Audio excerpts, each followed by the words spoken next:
се приготвил, качил се в шината и се повикнал. It's time to work. Време е за работа. Santa Claus, did you take a notebook with you? Дядо Коледа, взе ли тефтерчето си? How strange! It isn't here.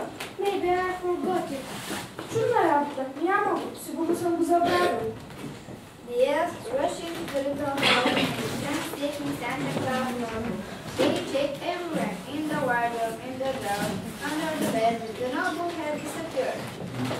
Чудетата се втурнали в къщичката и почнали да търсят тефтера на дядо Коледа.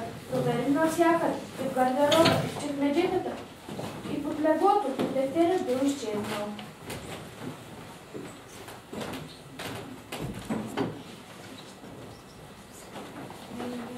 Maybe Memo gave it at night. Значи Мемра ми е създал още неприятности. Okay, let's go.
Елевите само чакали знака да потеглят. Те се втурнали напред, шината се стремила към небето и полетяла през дъждите. The Santa Claus Mr. Ranger were yet to begin. Soon he realized that the reindeer was slowing down. They came long slow. Пътилата на дядо Коледа те първо започва. Не след дълго той усети, че елевите забавят, стремглавили ще бягат. Faster! Faster! По-бързо! Няма да успеем! At last, Mem linked the stars and put some powder into my water. Each man waited to draw to sleep. I have to sleep it. През нощта Мемра се подкрадна при мен, изсипа във водата ми някакъв прах. Сега очите сами ми се затварят, толкова ми се ще. So she gave me some more trouble. Rush down. Значи ми е създало още неприятности. Спускайте се! The sled landed lightly and stopped near a harness on all fours. A little stream came out of the nearest igloo.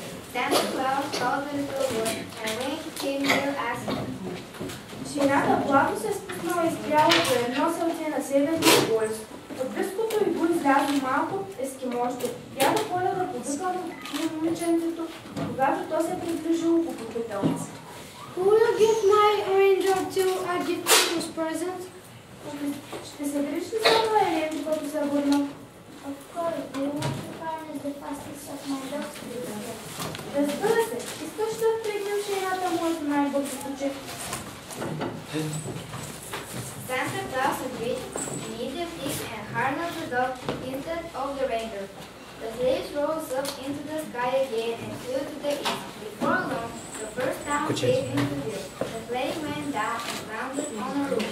Santa Claus shoveled the first sack and crept into the chimney. He entered each house the same way, went to the Christmas tree, found the first stocking and piled them with presents. Дядо Коледа веднага се съгласил, трегнал пътят на място на Северния Елен, шината отново се издигнала в небето и полетяла на изток. Не след дълго се появил първия град. Шината се спуснала и спряла на един поглед. Дядо Коледа наравнал първия чувал и се вмъкнал в комена. По този начин той влизал във всеки дом, отивал до коледната елха, намерил за качеста чорапчета и допълнил с подаръци. And so he passed from roof to roof, entered each chimney and each house, till in the town there was no child who would file his own purpose in their stockings in the morning. Then the sleigh soared again into the sky and flew over the world. But sometime later Santa Claus realized again that the reindeer were slowing down. И така минава от покрив на покрив, влизал във всеки кумен и във всеки дом, докато в града не останало нито едно дете, което да намерно сутринта в чорапчето със своя коледен подарък. Тогава шейната отново се стрелнала в небето и полетяла на света. Но по едно време дядо Коледа отново следил, че елените забавят скоростта. Faster! По-бързо, по-бързо! At night, Mama Silke tower and thought of my silver shoe. I cannot run anymore. През нощта Мемра се прикрадна при мен и свали сребърната ми подкова. Не мога да тичам повече. Rush down. Спускайте се. Santa Claus ordered them again to rush down, and this time the sleigh landed near one oasis in the desert. A bright little boy came out of the tent and came near them. Santa Claus asked him, Дядо Коледа отново им наредил да се спуснат и този път жената каснала до един оазис в пустинята. От една шатра изляза мургал момченце и се приближил към тях. Дядо Коледа го попитал. Will you give my ranger till I give Christmas presents? Ще се грижи за Елена, докато раздам на децата коледните подаръци. Разбира се, и ще впрегнем шейната най-тръждивата ми камела. and so they did it. The sleigh flew again. Така и направили, шейната отново полетяла.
Речетата се появил по следващия покрив.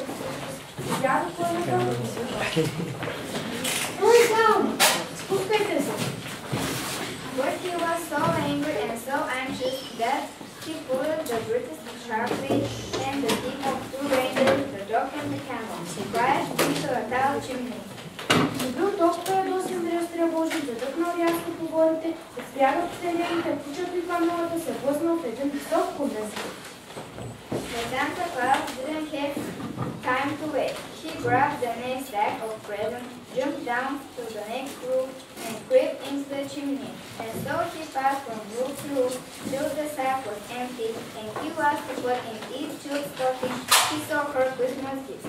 Then Santa Claus got on a sleigh, and sleigh soared again into the sky and flew to the next town. Дядо Коледа няма време за губене, грабна поредния чувал с подаръци, скочил на покрива и се пъкнал в комена. И така минава от покрив на покрив, докато изпразнил чувала и поставил в чорапчето на всеки неговия коледен подарък.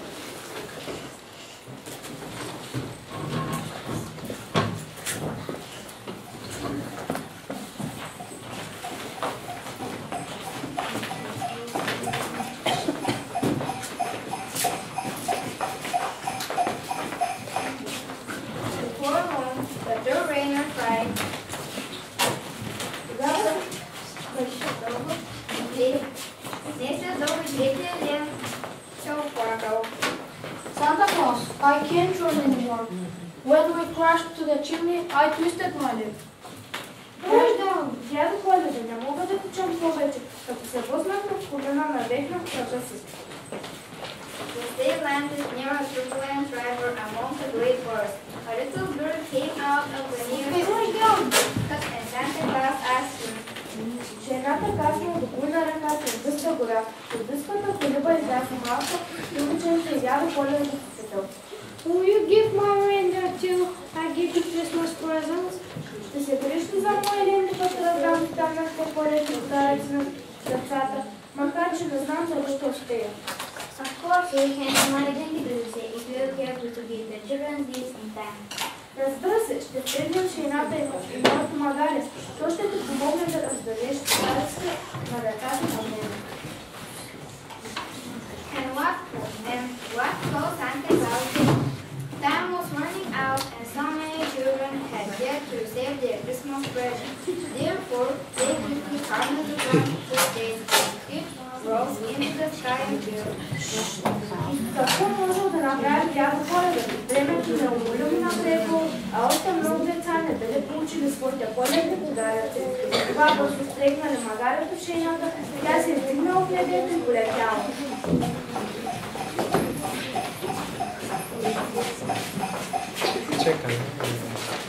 And so they passed one town after another, one village after another, one house after another. And everywhere the sleigh went down of each roof, Santa Claus grabbed his sack, climbed into the chimney, and put the little stocking under the Christmas tree. And when he finished, he looked at his watch and wondered. Така минавали град след град, село след село, къща след къща, и навсякъде шейната се спуснала на погледа. Дядо Коледа грандна чувала, слизал в камена и оставил своите подаръци в чорапчето са под коледните елки. А като свършили, погледна часовника си и марморил. Will you fail? We have a good time. Закъснявам. But the sleigh flew at full speed, and in spite of his misadventure, Santa Claus managed to visit every town, every village, and every house.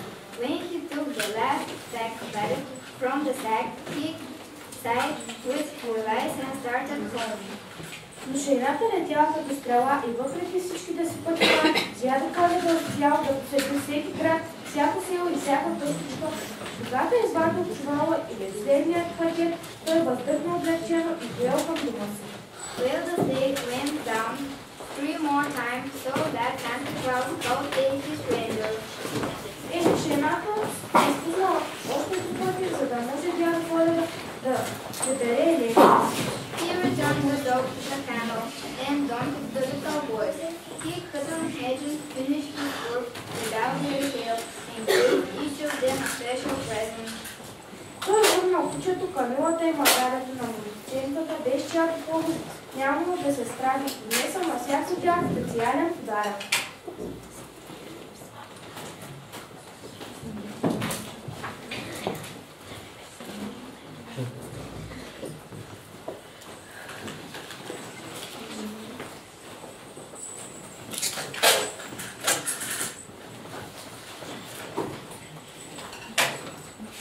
When the three reindeer took their places, the sleigh rose into the sky for the last time and flew to the North Pole.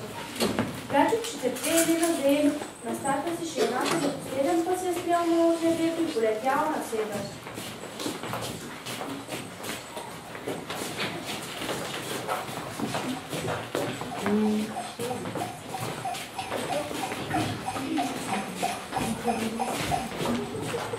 At last, the reindeer landed near Santa Claus' little house. He jumped on the ground, walked out, entered his room, opened his pajamas, and crept into his bed. Най-накрая лелите се скъпнат до малката къщичка на дядо Коледа. Той скочил на земята, грохнал от умора, влязъл от дома си, облякал пижамата си и се върнал в леглото. On Christmas morning, children all over the world woke up and rushed to their Christmas trees. There they found their stockings filled with presents, and not amazing than them. The grandmothers found plush teddy bears in their stockings, and the grandfathers found electric trains in theirs. Many fathers received those, and many mothers bicycles. А в коледната утрин децата по целия свят се събуждали и се трупвали към елката. Там намирали своите чорапчета пълни с подаръци и каква бъркотия настанала тогава. Бабите намирали в чорапчетата си плюшени мечета, дядовците откривали своите електрически влакчета, много татковци получили кукли и много майки велосипеди. Fortunately, the grandmothers immediately guessed that Santa Claus mixed up the gifts in his hurry, and soon everyone got the present he had wished for. Only the rich neighbor was not able to contain herself with anger. And Santa Claus, smiling his dreams, for the headman so many people all over the world better and better, until the next Christmas. За щастие бабите веднага се сетят, че в страната дядо Коледа е разменил подаръците и скоро всички получили подаръците, които си били пожелали. Единствено вещицата мембра не можел да намери място от тях, а дядо Коледа се усмихвал носа, защото бил направил толкова много хора по света по-добри и по-щастливи. Следващото